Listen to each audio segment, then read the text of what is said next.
See, this hash is holding the numbers. One to row ID. This row ID is holding the numbers. Correct. Now, this is ABC.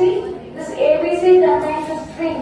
So, fully this is string, collections of characters you are getting. Okay. What is this? Is nothing but date. So, this holds the date. See, this is date, data type, holds the date. Got it? This is also another date. This is also another the string. This is also another string. So, this is another string. And what is this? This is a country. Okay, country data type. So, this country data type holds the country, regions, countries, etc. Got it? Any doubts so far? This is a different data type. See? Okay, hash, string, and date and time along with the regions. Okay, country. So this is the data structure what we will have.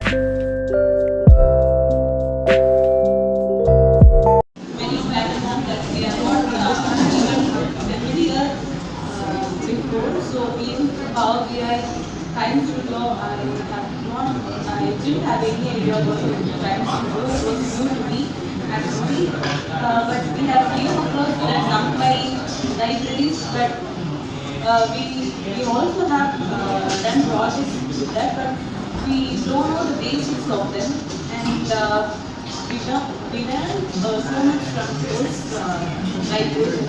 I thank ma'am for teaching those. It was so